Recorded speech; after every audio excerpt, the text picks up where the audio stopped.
ԵՄ Հայաստան առաջին գագաթնաժողովի ինչպես է գնահատում, ինչպես է ազդելու այն հարաբերությունների վրա։ Շատ լավ եմ գնահատում, որովհետև առաջի անգամ Հայաստանը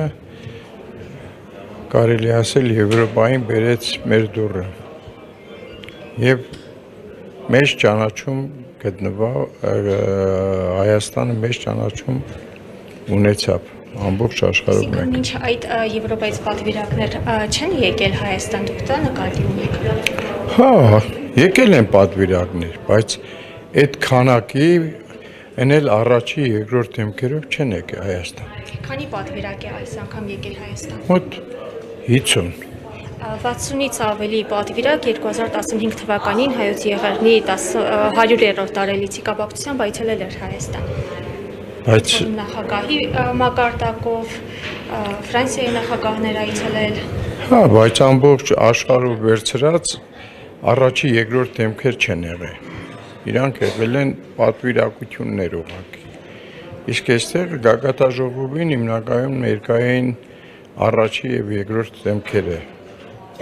եվրոպական պետությունների։ Պարոն Մելքոնյան, նաև ինչով է պայմանավորված Ֆրանսիայի նախագահին այդքան ջերմ ընդունելիությունը, ինչու այսպես առանձնացված, առանձնահատուկ ուշադրություն դարձվեց։ Պետական այց էր, իր այցելությունը նաև պետական այց էր, դրա համար ասենք իրեն այդ կարգով ընդունեցին հիմնականում, ու մենք այնտեղ բազմաթիվ ռազմավարական պայմանագրեր կնքեցինք։ Նաև Ֆրանսիայի նախագահները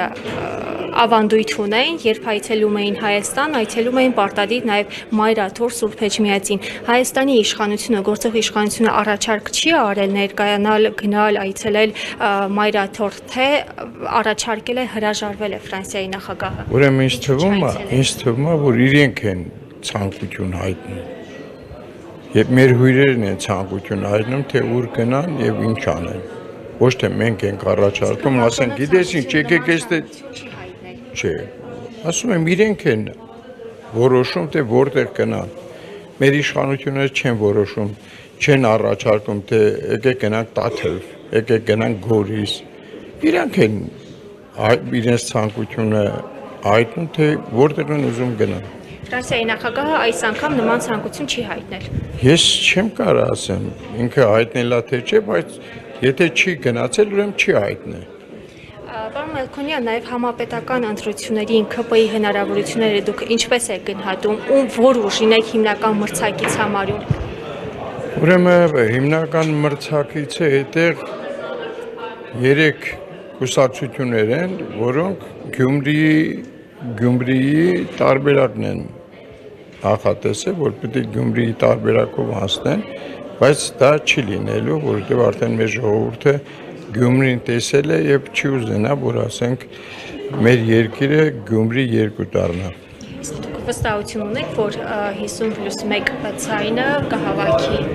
քաղաքացիական պայմանագիրը։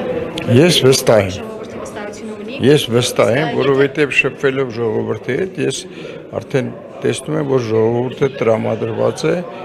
իր ձայնը տա ներկայիս իշխանություններին։ Եթե սահմանադրական մեծամասնություն չկազմի ԿՊ-ն եւ վարչապետ փոփոխություն, հա, իշխանության փոփոխություն լինի, պատերազմի վտանգը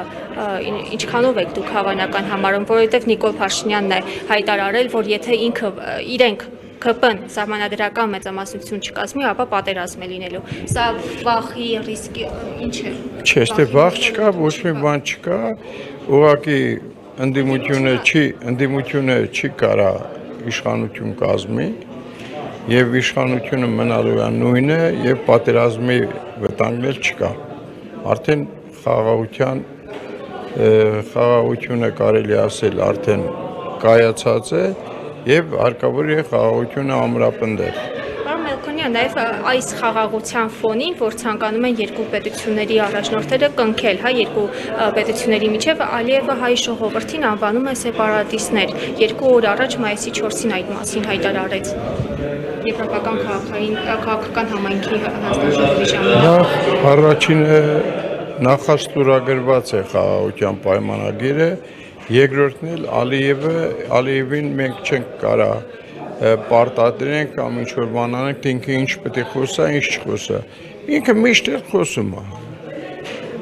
Միշտ էլ ինքը խոսում է, ինչ ցանկանում է խոսում է, իր խոսացածը իր համար է, իր ժողովրդի համար է։ Մեկ կողմից էլ ասում են 2028 թվականին մենք կայցելենք ձեզ։ Իսկ մի կողմից խաղաղության կոչեր են մշտապես հնչվում, իսկ մյուս կողմից այսպես